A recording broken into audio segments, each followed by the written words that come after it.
Hello and welcome to another video by Rick Miracle, me, in my series Freemasonry and Satanism.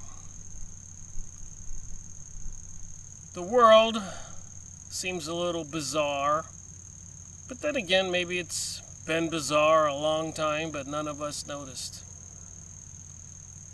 We've had World War I, World War II, 9/11, the French Revolution, the Crusades, 300 years, 8 times. The Vatican and kings and queens from Europe were sending princesses and villagers, troops, to pretty much wipe out all of the Arabs and other people who lived in the Middle East, trying to retake Jerusalem. 300 years. And then recently, President Donald Trump pretty much gives Jerusalem to Israel after a couple thousand years of the Jews being dispersed from that area called the diaspora. And this is the second time they had a diaspora, being told they couldn't live in the Middle East. The first time is when they destroyed the Second Temple, King Solomon's Temple, which was built only for the Ark of the Covenant, the golden box with the 2 cherubim angels on top, that housed supposedly some kind of energy being. I guess today you might call it a artificial intelligent computer.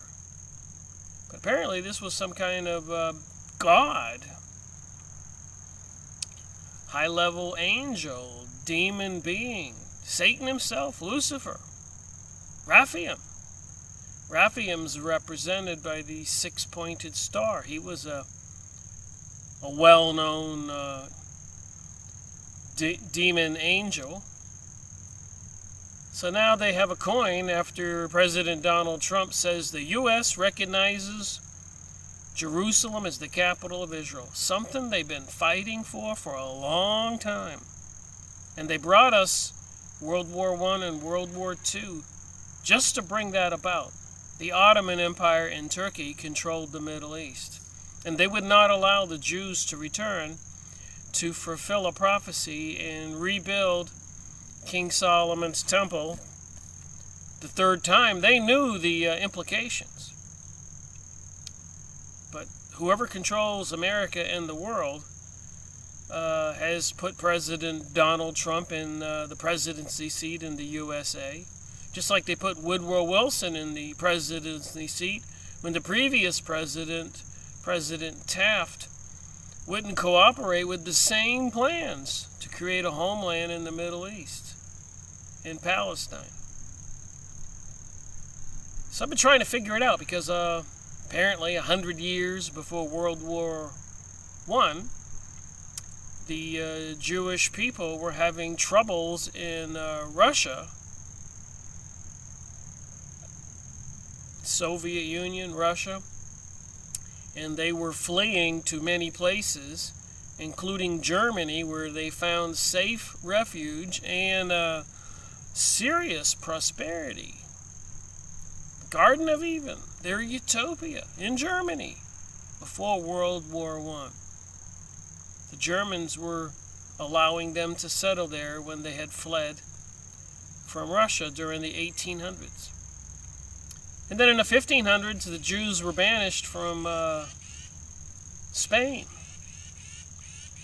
And I keep trying to ask myself, what's the problem? Why were they banished from Britain, France? 90, 100 different countries and locations in the past 2,000 years. Even General Grant, during the Civil War in the USA, banished the Jews from the Tennessee territories, and that encompassed like Tennessee, Kentucky, Louisiana. Why did General Grant banish them from those territories? So apparently, whoever these people are, they had a propensity, as it says in the Encyclopedia Judaica, to be involved with and promoting, creating revolutions and overthrows of kingdoms, supplying tax collectors for kings and countries around the world, and also becoming the suppliers of weapons and other supplies necessary for war. Why did the kings in the Vatican employ the Jewish people for these tasks? It says in the Bible that Jesus overturned the money changers' tables and said, "Ye are of your father, Satan."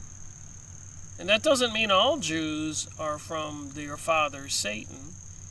Jesus himself appears to have been a Hebrew, and the people he was preaching to, who sat in groves of people on hillsides everywhere, listening to him, and I guess needing his message of love because of the turmoil that went on back then.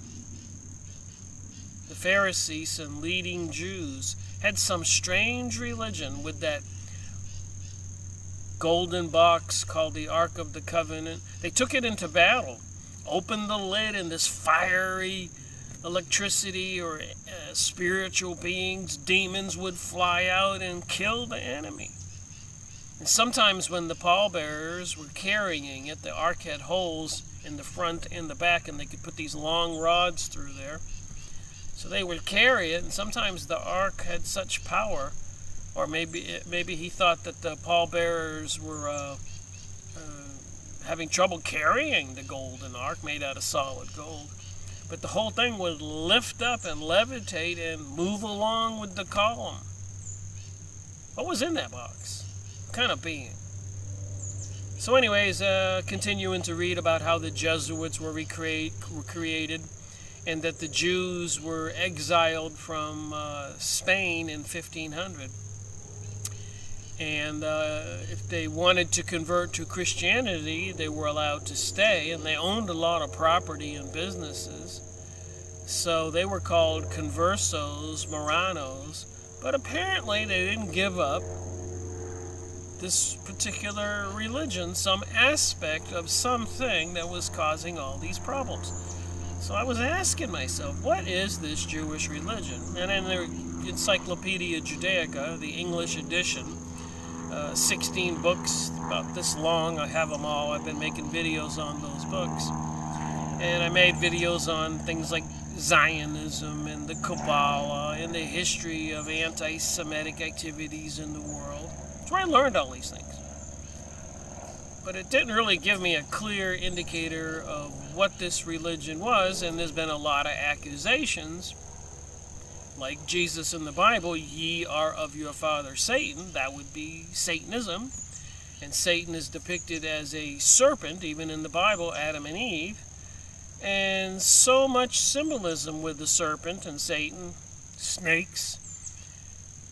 And now we have a lot of talk out there about UFOs and aliens. So anyways, I was still perplexed. And somewhere I got this idea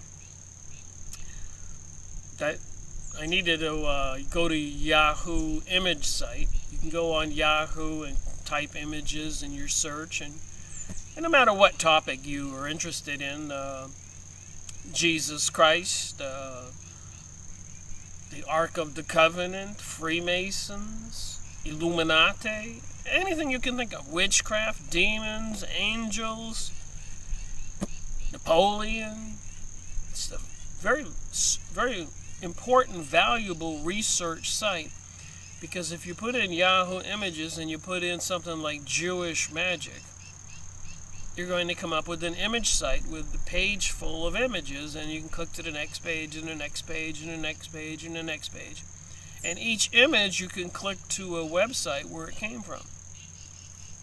And then when you get to that website, you can read it and use it as a resource where that image came from. Like I said, a seriously valuable research tool. So I did that. I went in there and typed in Jewish magic.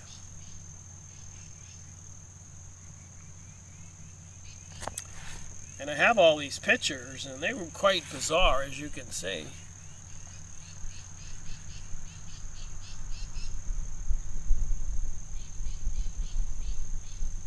I learned things like this six-pointed star in the center of this screen, which is on the Israeli flag, represents some kind of demon being, Raphaim. And apparently on King Solomon's ring, he had a six-pointed star, and that's where he derived his power, that he could call forth demons and control them. So what is this religion that's been causing so many problems? And I thought, well, I'll type in Jewish magic. I've been doing a lot of psychic research and so much other research, and we're all listening to the videos and reading books on UFOs and aliens and how they, gray aliens and others, or even reptilian beings, can pop out of thin air or disappear into thin air or through a portal. We're hearing a lot about portals and ascension and all these things, CERN and demonic ceremonies at places like CERN and the Switzerland tunnel opening, and Eurovision like the American Idol, where the winner was in 2014, Conchita Wurst. Wurst is a sausage, Conchita is a female part. This winner of the Eurovision, like the American Idol program, singing contest in America. The face was like Jesus, the body was like a woman in a silky dress. And she was singing the Rise of the Phoenix with the words in that song, "You Can't Stop Us." And then there's prophecy about an Antichrist coming. So anyways, I did type in Jewish magic, and I have these pages and pages of the pictures, and I went to the pharmacy, the photomat, and printed out a lot of them, and then I came back and re-looked at the pictures and looked at the websites and wrote a little bit on the back of some of the pictures what they mean, like apparently this is a lady who is possessed. And we've seen this, like with Miley Cyrus with the tongue sticking out. Even her father told GQ magazine that he was worried about Miley and the satanic influences of Hollywood. And then we listen to some of the songs, we see some of the videos where she's riding almost naked on a wrecking ball with the song Wrecking Ball. And a lot of people in pop culture really dig this stuff. And even the rock and roll music and the albums with all kinds of Illuminati and satanic symbols. And if you play some of the albums backwards, apparently there are demon voices. So anyways, I did do part 1 on a book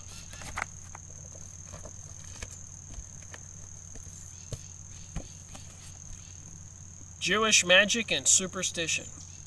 So I thought I would read from this book again, because I was reading it again and the information was just too bizarre to believe. And I do have this big thick book here, binder, with all these different pictures, and I'll show you a couple of them. But the one that had this book in it, Jewish Magic and Superstition,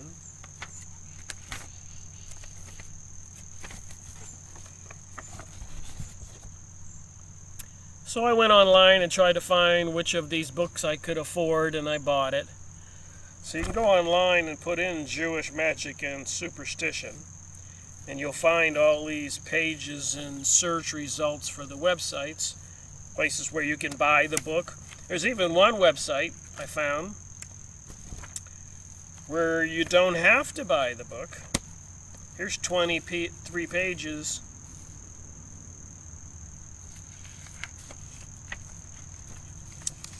with chapter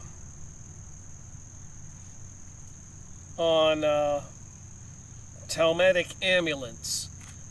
Amulets are some kind of lucky charms or spiritual protection, or like King Solomon's ring, with the 6-pointed star, you could call forth demons. So some kind of magic with these metal objects, wooden objects with engraven invocations and words on them. Magic. So if you go to this website, you can actually get this book, read it on this website.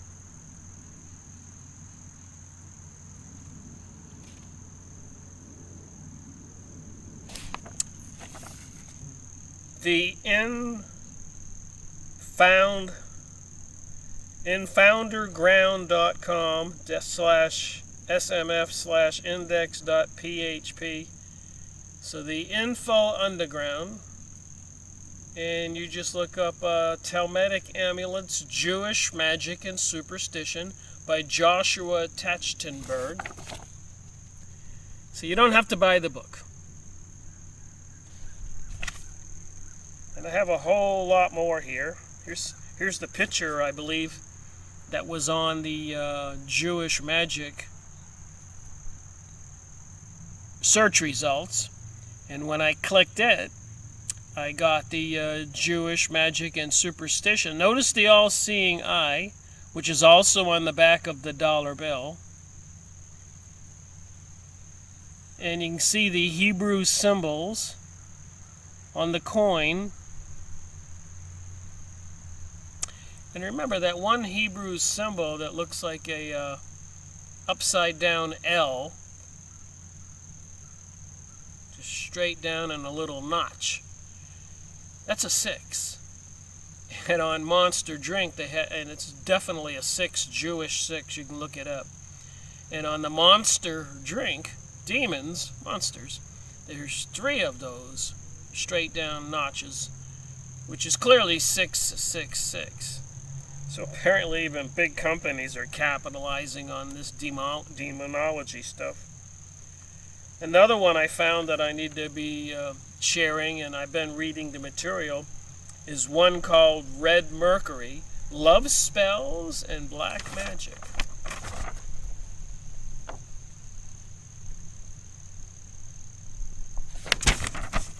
Let me just read from this first page. So you can look up Red Mercury and Love Spells and Black Magic. Here's what it says. I didn't have to search very hard when I looked up Jewish Magic on the Yahoo image site, and I got all the results, and they were pretty much the same on those hundreds and hundreds of pictures if you want to do your own research. But it says here clearly, Jewish Magic, Jewish Black Magic, and Jewish Love Spells, all about Kabbalah. I remember George Bush Jr.'s Skull and Bones, where they have skulls and bones, to that organization. Look at this picture for Jewish Magic, and Red Mercury is a witchcraft site. So it kind of gives us a clue what these mystery religions like the Skull and Bones at the university where George Bush went to, and the Freemasonic lodges. They also, in some of the pictures of the high-level Freemasons, they have the skull and bones. Jewish magic is traditionally called Kabbalah, and in the encyclopedia it clearly says Kabbalah is part of the historic religion of the Jews, and it didn't differentiate. Now, I know a lot of Jews tried not to follow into demonology and Kabbalah and magic. A lot of them converted to Christianity.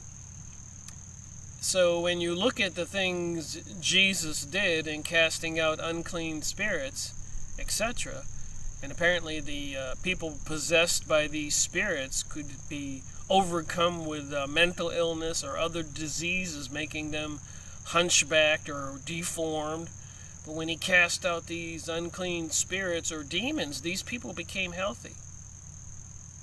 And when certain Jews tried to get away from the demonology or Kabbalah, even in Israel, I read in the J-Post, their number one newspaper, like ours is the New York Times or the Washington Post, if you were in Israel and you said you believed that Jesus was the Messiah, you're very likely to find a bomb in your mailbox. So they had created anti-Semitism intentionally all over the world, getting people angry at the Jews, fabricating that information in many cases to get the Jews to return to the Middle East and to keep the Jews in line. And many Jews, famous Jews, have come forward and told us these things. So Jewish magic is traditionally called Kabbalah, esoteric teachings, and Jewish mysticism. In general, Kabbalah is unique history of mysticism. It is not only infused mystical elements, but esoteric traditions, super mental, higher comprehension, and tradition of secret knowledge. So, like the Freemasons and other secret societies, the initiates, the recruits, have to swear under threat of death not to divulge the teachings, the secrets, and to obey the master. If a mystic, to understand the practice and theory of the merger with the deities, some kind of invisible beings, angels or demons, only a few of the Kabbalists can be Jewish spellcasters. According to leading research of this doctrine, Jewish magic spells a desire to reveal the secret life of God and the relationships between him and man. The Jewish spellcasters, however, like other spellcasters, have practiced quite actively. And one of the first Jewish spellcasters they considered the father patriarch, Laban, and Pharaoh demonstrated their magical abilities with Aaron and Moses, Jewish love spells, and Jewish black magic spells. It says it here.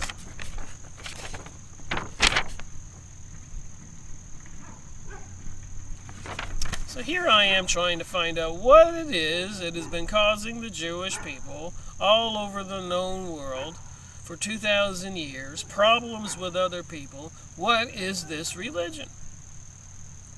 And of course, we people who believe in Christianity, we believe in the spirit world. We believe we can be saved if we believe in Jesus. Jesus said he added another commandment, that we're to love one another.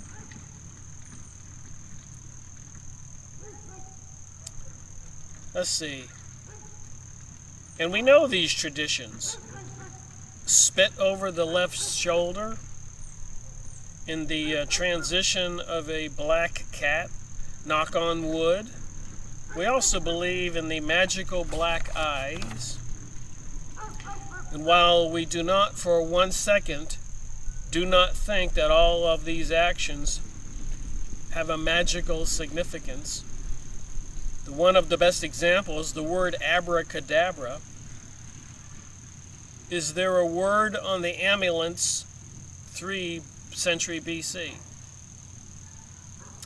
So these amulets, these metal round things and rectangle things with images and writings on them, could say things like abracadabra. That's just a simple example.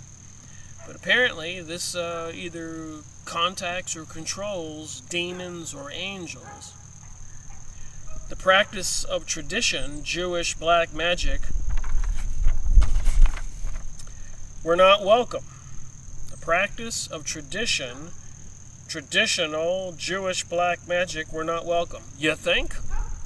Which, however, did not prevent people in particularly difficult situations to ask help of the Jewish spellcaster and the witch.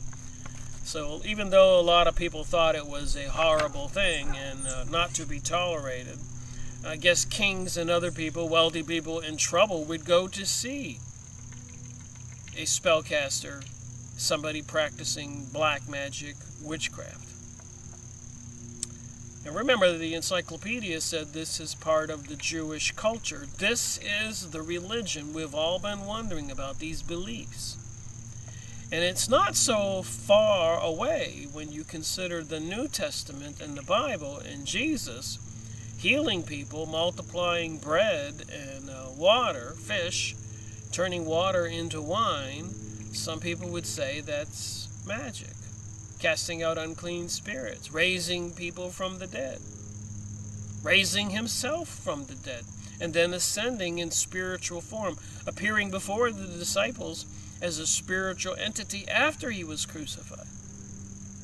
And remember, the school systems these days and movies and everything else are trying to discredit Christianity, and we have all kinds of satanic symbols out there and promotions of a do-as-thou-wilt society, a decadent, chaos, and anarchy society, Hunger Games the movie, Mad Max, and so much more.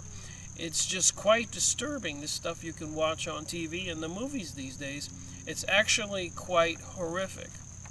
And let me tell you something about that. I've been reading this stuff and trying to understand, and I know quite a bit because I've been reading on material about psychic research and all these other topics for since 2005 when I tried to figure out WTH, what the heck is going on, after the 2001 911, and then all of a sudden the economic collapses and people losing their homes. And then we had FEMA camps and seemingly situations where we have weather control, and then somebody using some kind of technology to create fires in California, Washington, Canada, Europe, and aluminum tires and other kinds of anomalies. And then the North Carolina legislator, and of course other states and probably countries, announced that they had passed some legislation that towns and cities and peoples will not be able to interrupt the installation of 5G, the higher frequency wireless cell phone systems with 1-inch thick cables. So there's a lot of material on the internet that this stuff can be weaponized, and it doesn't take a stretch of the imagination to agree with that. You wouldn't stick your head in a microwave oven. And if you go near these towers that they're putting right beside the road, they have gigantic fenced-in enclosures with these big transformer boxes. And there's clearly warning signs. Don't get too close, but a pair of binoculars will give you a good view. You can just pull over beside the road and not walk over towards it, but it's only 100 feet away. The binoculars will allow you to read the warning signs. So that means when people are driving up and down those roads, the power energy could be turned up, and they are controllable. You have your cell phone and other smart apparatuses, cars, iPads, etc. A lot of people even microchipped. So let's just say they were looking for somebody and you're microchipped. And microchips work when it enters a magnetic field, it emits a signal like a trigger. That's how microchips work. And that's why when you try to steal something from the grocery store, there's a little magnetic antenna in there, a microchip. And when you walk through the magnetic field, it sends an alarm off and the door starts buzzing like crazy. I'm sure it's happened to you and everybody else. So there's something here to do with black magic. And there's all these different books that I found all these results on, and all these pictures we see in movies and TV programming and Harry Potter and witches and so much more, that somebody's trying to normalize this stuff and use it as a tool for transforming society, called social conditioning and mind control. And the word I was trying to talk about earlier, I could go over many of the results and the pictures in this book. I will be making a separate video and continue to look at this book, and I am reading all the different search results I got in this book. But there's something called sympathetic magic. Apparently it's one of the strongest kinds. And apparently, if you know anything about the Theophist Society, Helena Blavatsky, Annie Besant, Evelyn Underwood, all these people into these new age teachings or technologies or quantum physics or CERN, you know about resonance. Resonance is when you take a tuning fork and you have one here and you thump this one. This one, which you did not thump, will start going because it's the same resonant frequencies. The bars are exactly the same size and tuned exactly the same. Just like if you have a guitar and you hit the A string, bang, and the other guitar right next to it was perfectly tuned, the A string would go bang. That's called sympathy, called resonance. So apparently when they do these big events like 911 and all that fear is in the air and shock and awe, it sends out a signal and causes something called sympathetic magic. It sends out that dread and emotion, and especially with the TVs these days, to everybody all over the world using something called sympathetic magic. That's why they have all these rituals. In the Super Bowl halftime show with Madonna and other people even looking like demons with the horns, the tunnel opening in Switzerland, a demon dropping down with the horns in the newspapers and all the politicians. They were emitting emotions and thoughts, and it's a part of something called sympathetic magic. So it spreads out there. They're trying to get that emotion out there, that feeling out there. And of course all the anti-Christ activity, Satanism, and the propaganda where people are calling Christians haters. This stuff becomes almost like a disease that's catchable using sympathetic magic. They know what they're doing. That's why they're doing all these things and putting up all these images and these statues.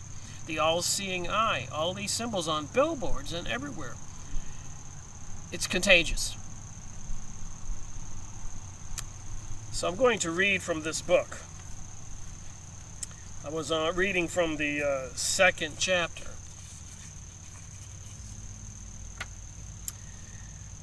The truth behind the legend. And like I said, I just showed you where you can go read this book free online. And it does take a little bit of work to kind of wrap your mind around this stuff. But what if it's true? And these books are written by rabbis and professors, sponsored by Columbia University. It took somebody quite a while to write this book, Jewish Magic and Superstition. It's supposed to be a serious university research into this topic from historical documents and folklore of the culture. So it's a well-written book and it has lots of rights up on it, as well as many other books on Jewish magic. So what I'm about to read, if it's true and if it helps us understand the Jewish religion, to me it seems to explain a lot of things.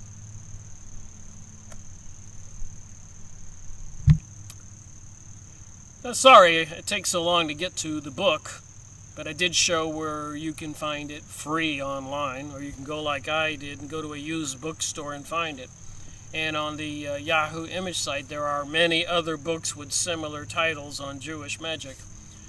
Well-known, well-written books by famous rabbis and professors from universities. So, and they're not fiction. This stuff is the truth. And I suppose the truth will set us free. So what is the truth? And do you believe in magic? The primary principle of medieval Jewish magic, page 15, was an implicit reliance upon the powers of good, which were invoked by calling upon their names, the holy names of God and His angels. The simple dependence upon names for every variety of effect obviated resort to all the other magical acts with which the non-Jewish tradition has familiarized us. So we do know that the Northern Europeans went through some kind of culture called the Druids, again, involving some kind of magic. So apparently there was a non-Jewish tradition that also was involved in magic. Now, let me make this perfectly clear. Prior to Jesus Christ, 2,000 years ago plus, there were people all over the world. America hadn't been discovered. And over there, of course, in South America, they had the Mayans and the Peruvians and the Ecuadorians. In North America, we had the Indians and the Hopis. And Africa had the many different natives and tribes. And Australia, the Aborigines, all over the world. Natives, peoples, had some kind of culture that used something we could call magic. And like the Peruvians or the Mayans or the American Indians or the Mexicans, they would take drugs like peyote to go into an altered state to communicate with this invisible world, apparently, which is all around us. So they would, a spiritual entity would choose a young child to be the next Shama when the current Shama was aging, getting old. But just because you were chosen to be the Shama doesn't mean that somebody would be a good Shama. Honest. A lot of them turned out evil and used those powers for their own selfish, perverted gains. Throughout history, thousands of years. So when you do read about the New Testament and Jesus Christ, and you see all these things that Jesus did and how he tells us about the other world, even when Satan takes Jesus to the top of a mountain and offers him this whole world, earth, if he will but get on one knee and bend his knee to him, and Jesus clearly said, I am not of this world. In my Father's kingdom there are many mansions. So in this other world, heaven if you want to call it that, and apparently there's a middle world also, and according to the tree of life or the Sephiroth, part of the Jewish religion, there's the different spheres, 2 spheres, 1 sphere, 2, like a tree. And apparently there are different levels of different worlds. So here we are on Earth, and apparently there's a world below Earth of a lower frequency, maybe Hades and hell for demons and whatever. And of course you have higher worlds, heaven. How many there are? Some say 7, some say more, 10. Some say it's infinite. Some people call it dimensions. But nevertheless, it's part of this thing I'm trying to study. What is this religion? What are they into? And what can they use magic for? This secret knowledge, which apparently the whole world knew and used at one time. Even Adam and Eve knew about the existence of God. It was a serpent that came and tempted them and got them kicked out of the Garden of Eden for not obeying God's laws. So they talk about the holy names of God and his angels. This simple dependence upon names for every variety of effect, magic effect,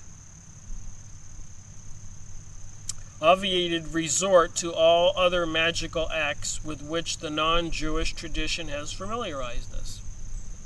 The magician who could produce wonders by the mere utterance of a few words had no need of the devious business of his non-Jewish colleagues.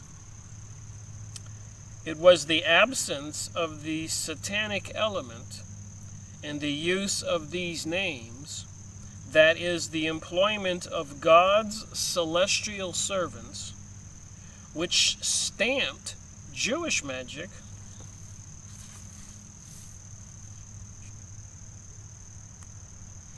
with a generally far from malevolent character.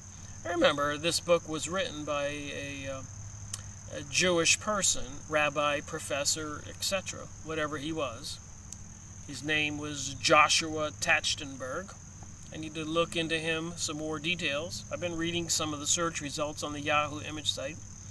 So I do use discernment. I realize who wrote the book, and that, of course, it's a high-level Jewish person, so he would probably have a tendency to point a favorable light on the Jews and a negative light on the Christians.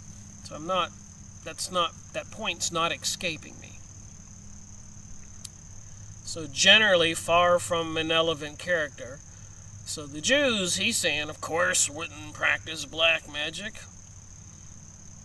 For the angels could not be expected to carry out evil commands and thus contravene the essential purpose for which their good Lord had created them.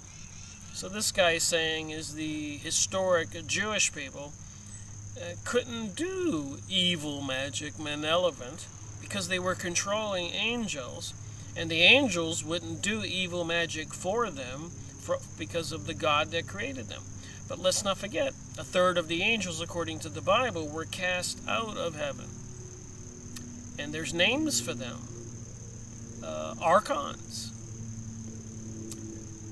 Nephilim, I think, were the Elohim. So I think some of the fallen angels mated with humans and created giant offsprings.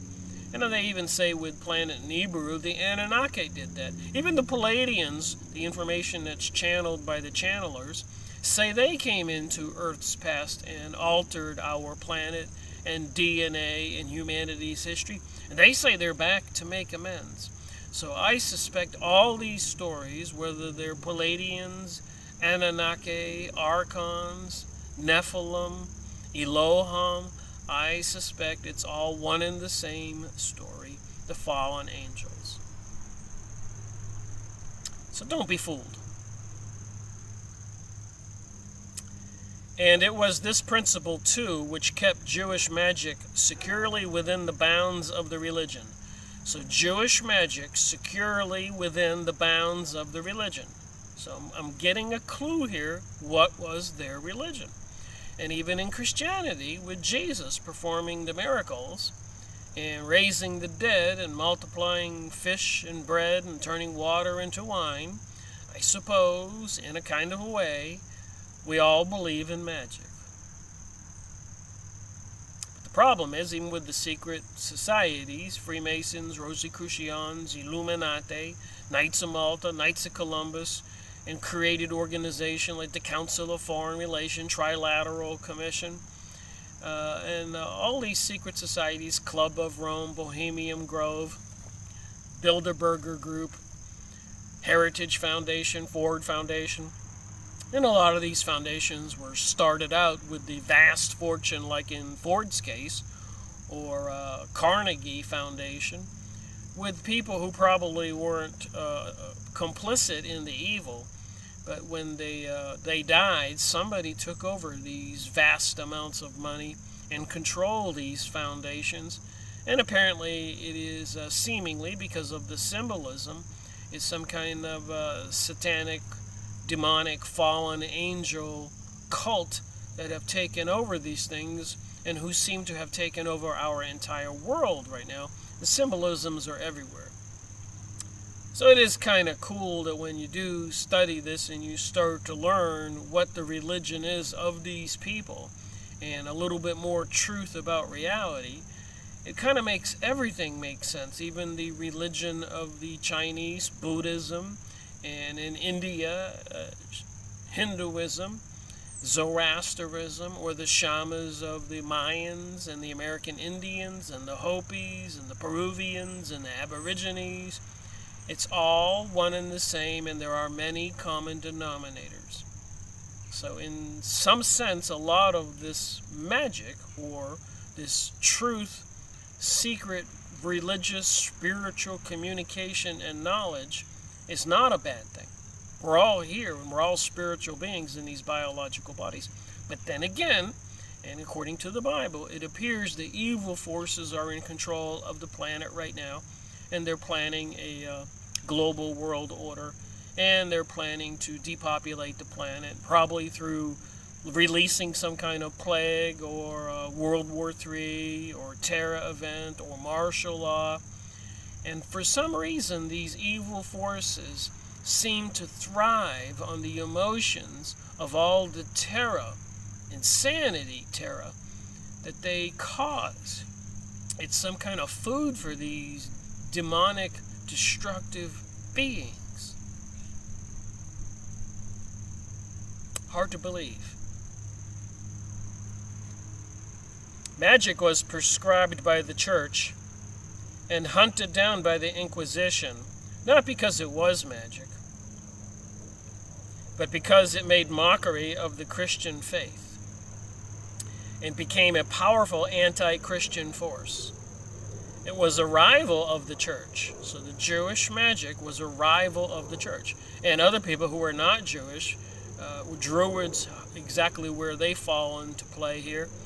The church was trying to wipe out these other cults or religion forces, whether it was the Jewish magic or witchcraft, non-Jewish, or Druids. And even in Mexico, when the conquistadors would land on the shore and make their way to Mexico City, the natives didn't know what was going to happen, but the conquistadors made their way to the shamas, the witch doctor's hut, seized all the secret symbols, objects, killed the shama, started to kill the natives, and stole all the gold. So it seems like one evil cult was trying to attack and kill off another cult, evil or not. Probably not evil, like all the American Indians had shamas and spiritual magic. But apparently there were some demonic forces at play here, and controlled the kings and queens and the palaces and the Vatican, and in the other countries. I believe even when according to some of the books I read, even when the Hebrews, the Jews, had settled in Egypt, at one point they had actually seized the kingdom and became the king or the pharaoh, the leader. And then one prince evicted them and got the kingdom back in Egypt. So apparently they intentionally married into royal families and wealthy elite families. And then I wouldn't be surprised if people in these wealthy elite families or kingdoms, the original family members would be, magic could be used and they would be under control, under a spell, just like you see in some of these movies, Harry Potter and other witchcraft shows, where the kings are under some kind of spell.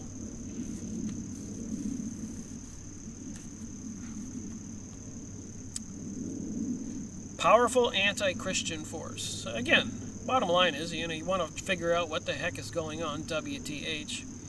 And apparently this is part of it. I sit outside here and sometimes I get an ant crawling up my sleeve. So it was a rival of the church with its own particular doctrine and ritual. And apparently these are the people who control our world right now. And with President Donald Trump announcing that the Jerusalem is the capital, the USA recognizes Jerusalem as the capital of Israel, and then the coin with Donald Trump's head overlaid King Cyrus's head, the king that helped them, the Jews, rebuild the Second Temple a couple thousand years ago. Apparently we can see clearly what's going on and which kind of demonic forces are in control of our planet, which is, if you are a Christian and you read the Bible, you already know these things. But it's hard to believe because people don't understand the actual theology, the religion of it, and the culture of these other people, and why they have been persecuted, and massacred for a couple thousand years and dispersed from all being in the same place, having their King Solomon's temple, which apparently is a headquarters for the Ark of the Covenant, and some kind of being who wants to help them destroy all of their enemies. And Jesus Christ wasn't the king that they wanted. He did not come as a destroyer king. He came as a man of peace, and even advocated a new commandment, thou shalt love one another. It's in the Bible. So you can see to the spiritual world and the Bible's story about a third of the angels actually being evicted from heaven.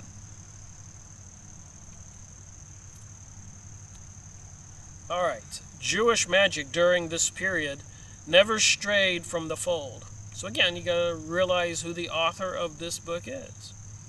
Jewish magic never strayed from the fold, observing closely the tenets of the faith, merely extending and elaborating certain accepted principles, so that, as we shall see, the magician remained a pious and God-fearing Jew. So they're portraying the magicians of the Jews as being a kindly and benevolent magician, like a doctor or a priest, caring for the world. Now, I do know in the Jewish camp there is also a divide, and some Jews did not want to stick with the Ten Commandments and following God. So they rebelled, and they came up with their own commandments. In 1666 of all dates, Sabbatai Zivi, I made a video on him. So he was possessed, apparently, or thought he was some kind of Messiah, Savior, from the demonic spiritual world, promoting an opposite set of commandments. So we have to ask ourselves, is there a Jesus-type entity controlling our planet today? Or is there a Satan, Lucifer, demonic-type entity cult that they're all following? And obviously from the symbolism, they're following some kind of a demonic cult, like Alex Jones sneaking into the Bohemian Grove and taking a video of the ritual they do there, where a lot of our famous politicians participate, have been photographed there, dressing up in long robes, naked, shipping in gay men for some homosexual satanic ritual. Giant owl Moloch throwing a baby in the fire called the cremation of care, and if you watch the video, it's like some kind of Halloween event. Very horrible. So again, once you start to figure out what's going on, it makes more sense. There were, of course, deviations from the general rule. So this author is now coming around to the truth. There were, of course, deviations from the general rule. So he was saying the Jews would not do black magic. Demons, as well as angels, were sometimes called upon to do the Jewish sorcery's will. So they admit it in this paragraph, and like I said, you can find this book free online. I showed the link. You can look up the title of the author, find it, or you can go buy it for a few dollars like I did, maybe $5, free shipping on A-Books. There's other used book sites. Page 16. There were, of course, deviations from the general rule. Demons, as well as angels, were sometimes called upon to do Jewish sorcery's will. Both were ordered to do harm. So could they control angels from God to do harm? Presumably obeyed, and many of the devices employed universally in magic were used by Jews along with the evocations of spirits. So evocations of spirits. And then I'm thinking about Stephen Greer and the Serious Disclosure Project. You probably heard of that. All the videos he has on YouTube, all the meetings he's had in front of Congress, the politicians, all the UFO witnesses and all the evidence and the books he publishes, Serious Disclosure Project, Stephen Greer. And then I got emails from him, I probably still do, where I get invited to some of these events on the shores of beaches or in national parks, etc., where they do evocations, mantras, and they call forth these beings. He calls them aliens. So now we know who they're calling forth. It's the same entities I'm talking about here with the Kabbalah and Jewish magic, where it talks about demons and angels. So you can see what the big deception is. They're trying to make these demons and angels into friendly and unfriendly aliens. I guess some kind of normalizing and social conditioning so people will think they're from a faraway galaxy. And there's a big battleship parked in orbit, and they're going to come down here and they're going to eliminate the cabal, the Illuminati, the banksters, and all the evil people who have been messing with us and overthrowing the economy and causing wars, assassinating presidents, etc. Don't be fooled. That's what I think. So here the Jews, along with the evocation of spirits, and Stephen Greer in the Serious Disclosure, doing evocations, and the groups are seeing these beings appear. And psychic research through the 1800s was quite popular. They had table rappings and seances, and they had these beings appear. I've got many books on that. I've made many videos on those topics. It was quite popular. Everybody knew about it from 1840 to 1940, prior to World War II. But after World War II, 1946, it all kind of went underground for most people. But then again, we have psychics on almost every corner these days. So I guess the population in general is really not aware. Halloween seems to be a bigger holiday than Christmas. So who do you think is winning the battle? The evil forces or the good forces? Symbolisms and everything we see in our society should answer that question. And apparently it's supposed to lead up to a very bad day. An Armageddon, a world destruction. Some kind of harvest of souls, and good souls are going to go to heaven. And apparently all the souls that are joining Lucifer or the satanic demons are going to a darker place. And if you do get the big thick books on psychic research from the 1840s and before, and the communication with deceased people and describing where they are, people who were not good people in real life describe this netherworld, this other world, as quite horrible. People who were very charitable and kindly and good, they described this spiritual heaven as just unbelievably fantastic. Some of these people said, I wish I could come back to life just to tell you. But they say it's so fantastic here in this spiritual world. So apparently the evil world wants to recruit you and me. Maybe if they get a big enough population, they can overthrow God's world, so they think. I don't know. Have a little bit of theorizing. Jews along with the evocation of spirits. But these were deviations and not the customary procedure. Then again, I'm remembering who wrote this book. He's going to write it in favor of the Jews. And their infrequency and subordinacy tend to prove the strength of the rule. The deep impression which the Kabbalah made upon later Christian magic is indicative of a distinctive character of the Jewish theory and praxis, for it was recognized and touted as a novel and profound departure from the earlier methods. Deep impression of which the Kabbalah made on the Christian magic. And again, with Jesus casting out unclean spirits and healing people, could be considered a kind of magic. Even Peru, where the shamans take ayahuasca drug and go into the other world to get recipes from herbs and other things to cure people or solve other problems. They had to go into the spiritual world to get those solutions, those cures. And apparently professors from northern universities and huge companies were sending their professors down to Peru and other countries to find out these recipes. Then they would take it back up north and analyze it and then patent it, and they sell it as the pharmaceuticals we all see today. That's where they got a lot of these drugs. From Peru, from the spiritual world, from the ancient herbal medicines of people all over the world.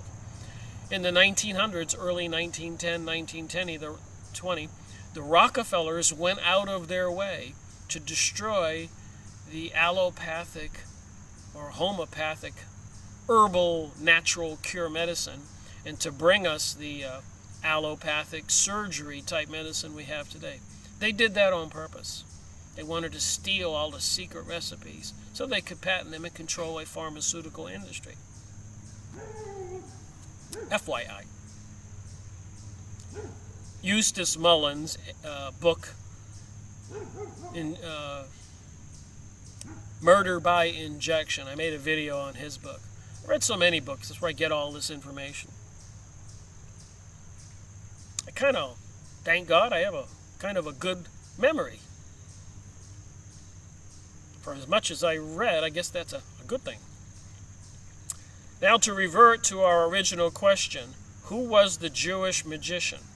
According to ancient Jewish tradition, which was heartily seconded in the Middle Ages, women are inordinately prone to the pursuit of magical arts. So women are more prone to these magical arts. Witches. The male witches, I think, were called magicians or warlocks or whatever. I'll think of it in a minute. Yet, however true this dictum may have once been, their activity in magic proper was now narrowly restricted by virtue of the esoteric and learned base of that magic. Man asserted his supremacy by regulating to himself, along with all the other prized pursuits of this life, the big game of magic. So they're saying the men dominated the magic. And of course we all know secret societies dominates magic. It's not just men doing it. They keep it from we the people, men, women, and children all over the world. Knowledge of the names. So apparently if you have the names of these angels or demons, you can summon them and control them. They can kill people for you. They can help you find buried treasure. That's interesting. Apparently, that's where the Russell family got all their money, using the angels or demons to find buried treasure. And they created the Jehovah's Witnesses and other secret societies. Stuff you probably didn't know. Even the Mormons involved in this stuff. Where do you think they got these big names and what were they into? Now you know. Knowledge of the names through which Jewish magic worked was inaccessible to women, for it required not only a thorough training in Hebrew and Aramaic, which most of them lacked, but also a deep immersion in mystical lore from which they were barred. And that's why, of course, we have the Freemasons learning all those different mystery religion topics in Morals and Dogma and many other books they have, and all the famous speakers. And the lower level Freemasons, if they're not picked, chosen, they don't know this stuff. They belong to a society. And they could do it for their whole life and never get elevated. It's because they're not picked, because they were probably, it was decided they wouldn't choose and go along with the satanic side of this. And most of us wouldn't. So a lot of these societies, and even the leaders say this, they were fooled and duped. But sometimes the cat gets out of the bag, no pun intended about magic, black cat. And it is found out that these things are going on, and then countries like Germany and Bavaria, they banned all the secret lodges, closed them all down, raided them and stole, and confiscated, gotta use the right word here, all the documents, and that's when they found out about this New World Order. A couple hundred years ago. Look into that. A courier, talk about God's intervention. Lightning struck a courier, and the police found all the New World Order documents in the pouch of the Masonic individual, into one of these cults. The Masonic Lodge, Theodore Lodge, Illuminati Lodge, and apparently the Kabbalah is a derivative of the Jewish religion. and even the Illuminati, apparently, involving Adam Weishaupt, a former Jesuit. The church had banned the Jesuits. And the Jesuits were created by the Ignatius Loyola, a converso Marrano, Spanish Jewish person who converted to Christianity. But then he went and had a secret meeting with the Vatican because they had the Inquisition and they were torturing and killing the Jews who converted but were really practicing magic. Maybe demonic magic. But apparently a deal was made, and the Vatican, the Pope, or authorized the creation of the Jesuits, which were conversos, Marranos, and the people they recruited just had to be, they were choosing them, I remember reading that in the book, from the Freemasonic and other Masonic lodges. They'd have to go hand-pick individuals to be the new initiates into the Illuminati. Again, people who will go to the dark side.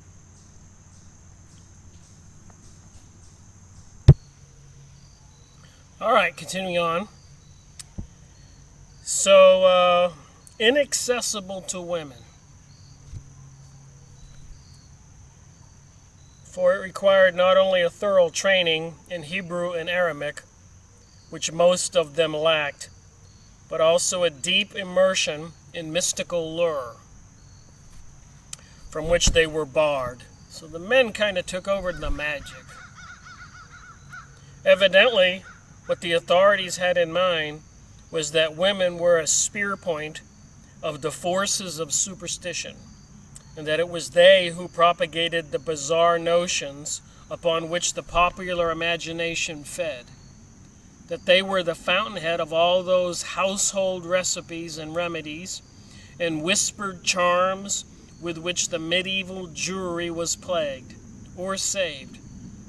So maybe they couldn't get the women to keep it secret. Seems to be what he just said here. In this respect, they were undoubtedly correct, for learned rabbis did not hesitate to sit at the feet of ancient crones, old witches, when a pain in the eyes or head gave them no rest.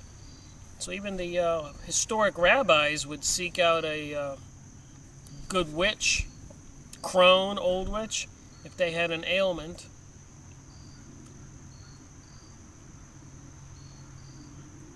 And many of the prescriptions retailed by the popular literature, retailed? Were they in the retail business? Selling magic? Make a bow of acknowledgement to womankind. We must regard women, then, as the folk magicians, healer of wounds, prescribers of love potions, but in no sense were they witches. So the Jewish magicians were in no way to be called witches. Like I said, you have to use discernment when you're reading a book by the Jewish people. And I guess anybody, whoever wins a war writes the history. Jewish women never attained an importance in magic at all consonant with the prominence of their sisters in the witch cults.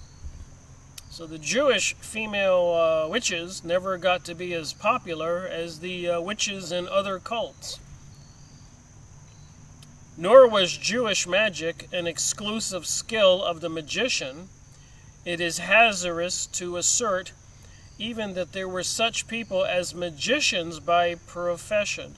So it's hazardous to assert, to say, that there were magicians by profession.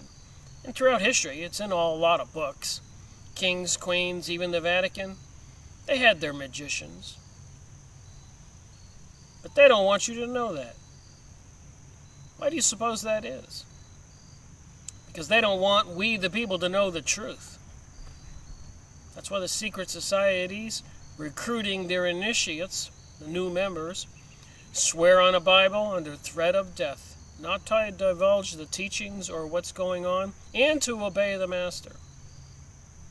And these are the people who control our world right now, who call us profane. The Jews call us goy and goyim, which means cattle.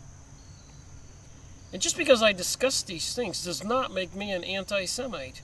I had one commenter who's already been saying rude things, comments on my videos, finally said, "I'm not watching your videos anymore. You're a Jew hater." Remember, Jesus was Hebrew. All his followers were Hebrew Jews. So a third of the world are now Christians following a Jewish man. How does that make us anti-Semitic, anti-Jew? And Semitic isn't just for Jewish people. It's about all of the Arabs. The Arab people are Semitic. So why are they destroying all those people in the Middle East that are Semitics, not Jews, but Arabs? And I've been screaming with my voice since 9/11 that this is just horrible. So how does that make me an anti-Semitic? It doesn't. It's all part of this deception.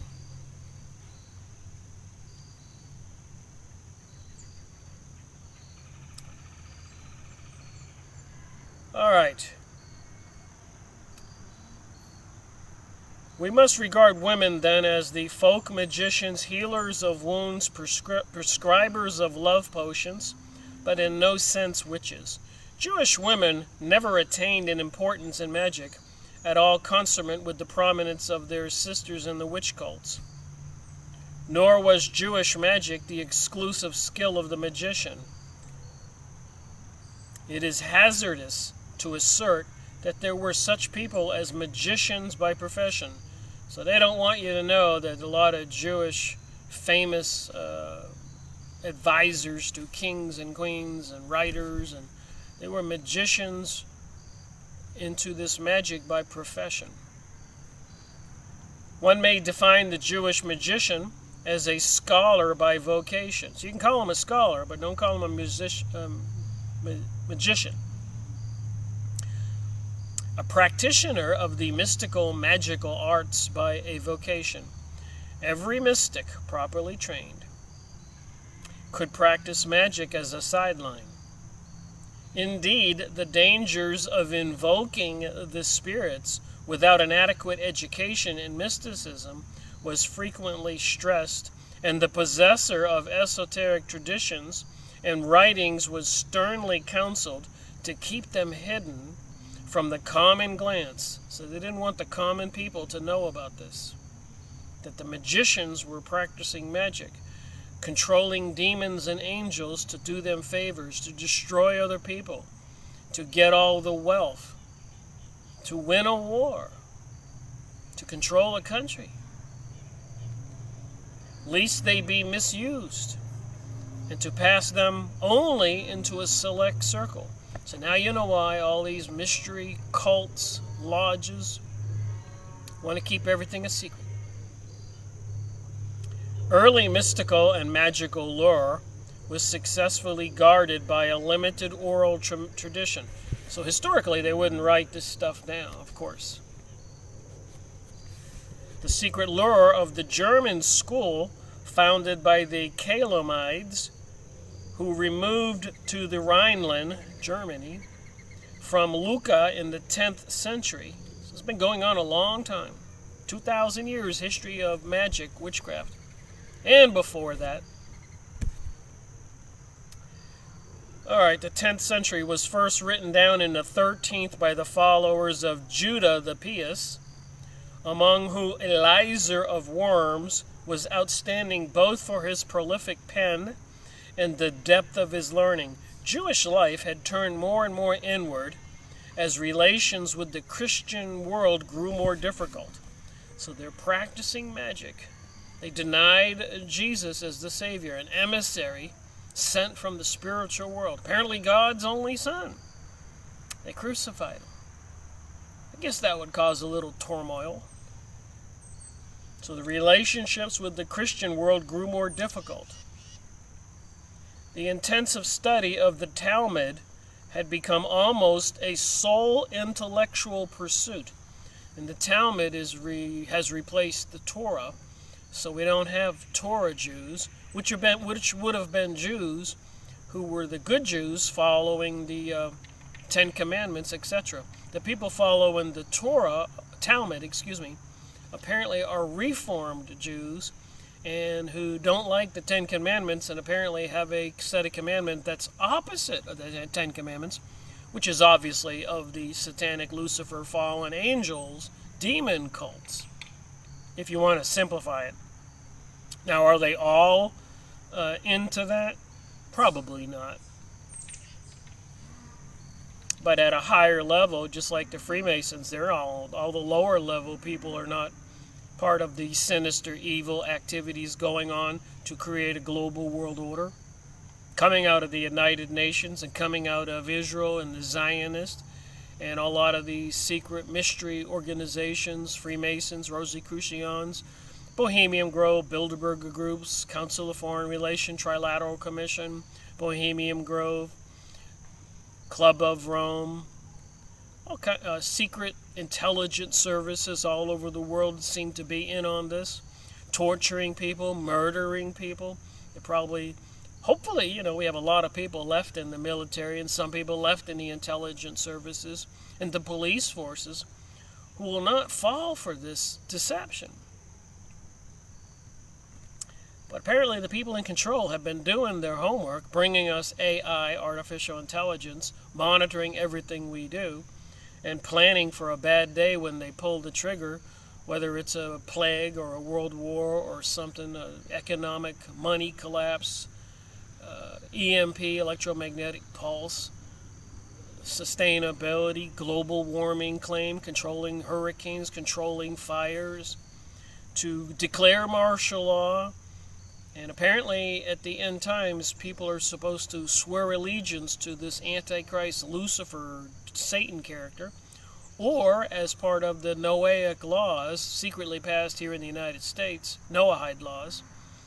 And apparently the government has purchased the guillotines already. They have the FEMA camps.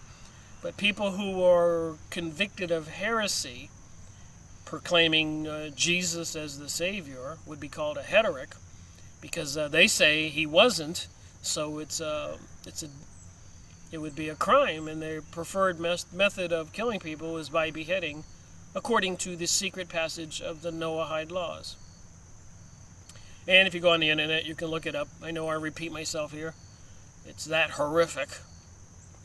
But apparently they purchased guillotines. This was a couple years ago. A recent video, somebody on the inside who saw some invoices said that they purchased a whole lot of guillotine blades currently from Mexico. Did they plan on using those guillotines that much? Oh my. Will they be targeting the Christians? They've been targeting the Christians for 100 years, even in the early 1900s, during the congressional hearings concerning communism, which was created by the Bolshevik Jewish people, the Zionist Illuminati, banksters, controllers of the world. They testified they were going to infiltrate everything to destroy Christianity. So that's been going on for 100 years.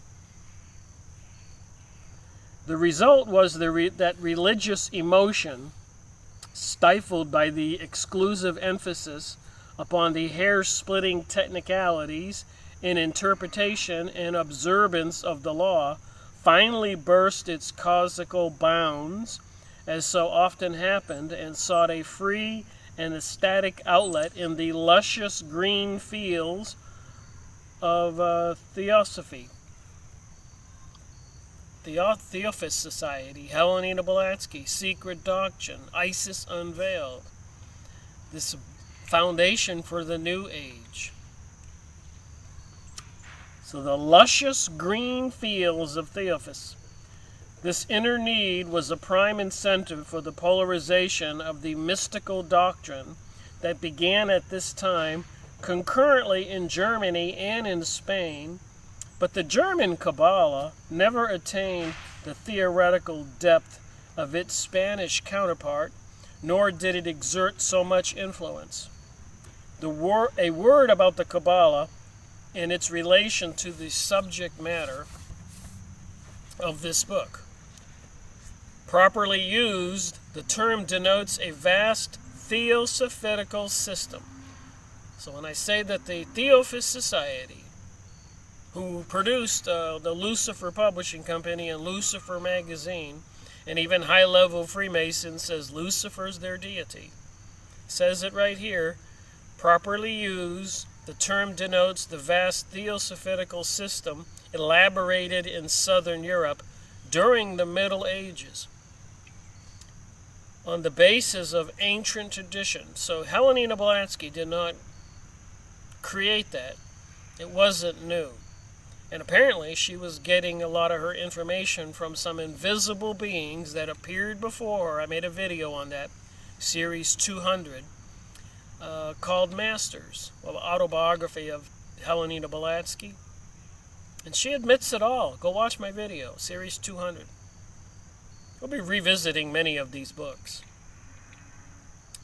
The so-called German Kabbalah, essentially a Hasidic or pious doctrine, has had intrinsically little relation to this system, being rather a short-lived excursion from the main line. In the brief space of a century, it was overwhelmed and lost the intricacies of the greater doctrine. Two broad types of Kabbalah have been distinguished in Jewish tradition: the theoretical Kabbalah Inuit, which is the Kabbalah, and the practical Kabbalah Mesat, which is really a misnomer for the magical practice that it denoted had little enough to do with the Kabbalah, even in its purest form. The invocation of names, and moved further and further away as it embodied a hodgepodge of ancient and medieval Jewish and foreign elements. While Kabbalists themselves limited the term of the name invocation in properly usage, it was generic for the entire corpus of the Jewish magic. And even the Freemasons in the first degree, second degree, and third degree, they, in part of the ritual, the things that they repeat and say, some kind of long type of prayer, but they're looking for the lost name that apparently had some magic capability. The Germans, lacking in philosophical training, exerted all the greater influence on the practical Kabbalah. So that would have been the German Jewish people, as well as on the ecstatic mysticism. Their schools stressed the inner significance of the higher mystical values of Hebrew words and letters, going to the extent of counting the words in the prayer book so that none might fall out or be altered. And the role of the Karvarna, a profound concentration upon the inner values, numerology, I guess, in bringing to fruition their mystical promise. Mystical promise. Here we have the heart of the teaching concerning magic. Names which, while indumbriated in the Talmud and developed in the Genoic period, reached its choicest and richest flowering in the doctrines of this school. What was put in writing became the common property of all who could read. And many who did not understand professed to be able to perform miracles, miraculous deeds, by the bald repetition of what was written.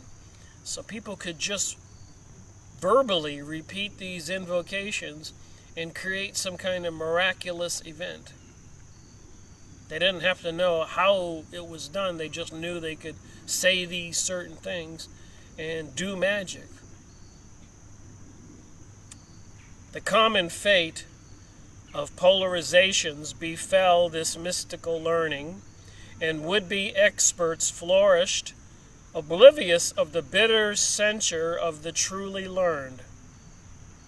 So we may say that every Jew whose desire led him thither essayed a little magic in a small way.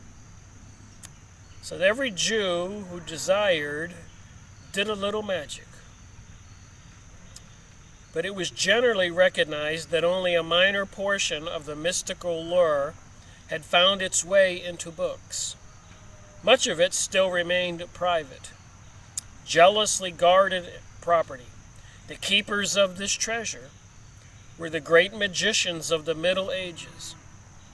In the public imagination, at least, not because they were magicians, which is an unavoidable paradox, but because they were the supreme masters of the learning of which magic was an incidental offshoot.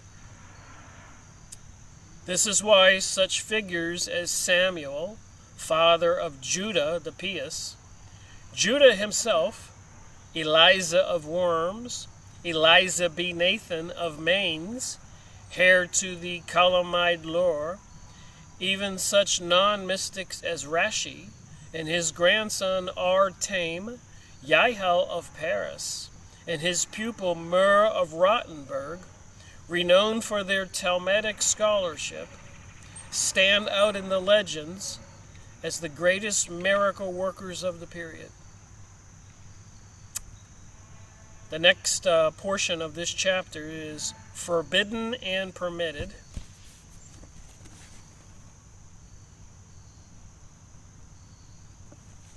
So when I do my next video on this book, maybe I'll pick up from there. I am continuing to read it. There was a chapter in here that I wanted to really read next, because I have strange dreams all the time. So they got a chapter on dreams. So as I said earlier, magic per se has been around as long as humans have been around. The spiritual world has been interacting with this world, like with the shamans in Mexico before America was ever discovered. The Mayans, the Peruvians, the Ticans in Costa Rica, the Ecuadorians, the Hopi Indians in North America, all the other tribes of Indians, the African natives, all have these traditions. All these shamans going into trances one way or another, meditation or some kind of drugs, even in the Middle East. So it's no surprise that from the spirit world came Jesus Christ, to try to teach we the people that from the spiritual world comes these 10 commandments. And pretty much I did a comparative religion course in community college many years ago. This Iranian teacher was teaching the comparable commandments of all the religions. So no matter where you come from, Iran, the Middle East, Europe, even the commandments from the natives in America, south or north, they had some pretty fundamental rules. Don't steal from one another, don't kill one another, etc. Honor your parents. Don't covet what other people have and be jealous or envious. So apparently there are some common sense things to do if we humans were to all get along. But apparently, like 1/3 of the angels cast out of heaven, as per the Bible, some entities don't want to go along with that and rebelled. And maybe that battle is continuing here on earth. Maybe we are spiritual beings, which I believe we are, but maybe we're spiritual beings in these biological bodies, because maybe, just theorizing here, we're here because we're some kind of school. We're here to learn something. You know, maybe what we do is going to show who we are when we leave this planet. Were you a giver or a taker? Maybe the spiritual world is the real world. That's what I believe. And this is a created world, albeit seemingly kind of fantastic, with all the beautiful things on the planets, the birds, the bees, the trees, and everything.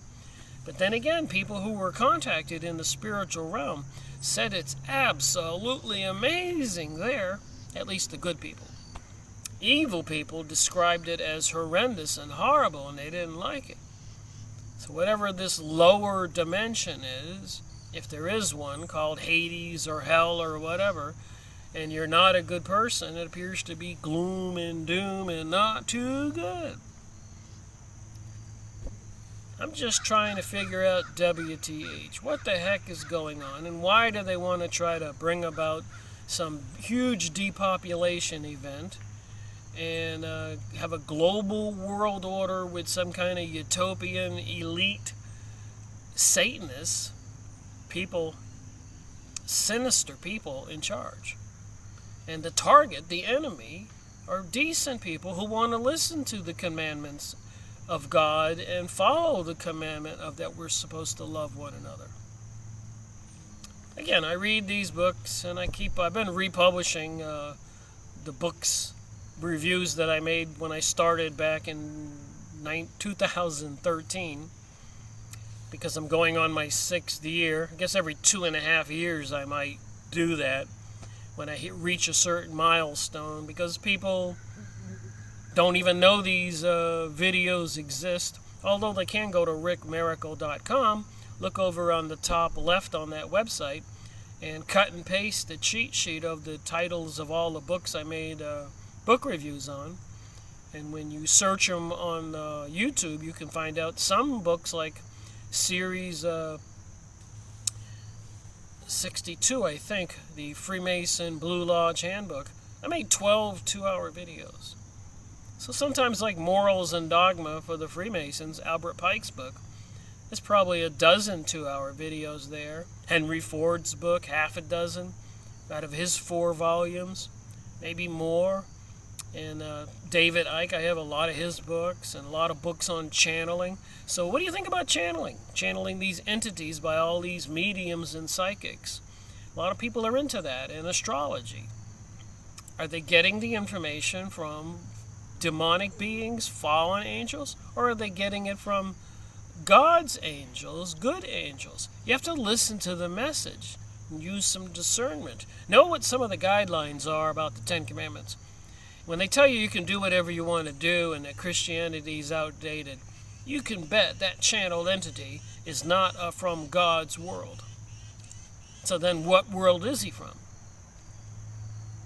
So apparently some kind of entities have some kind of serious high-level intellect, but it doesn't necessarily mean that it's beneficial or benevolent. It could be sinister and malevolent.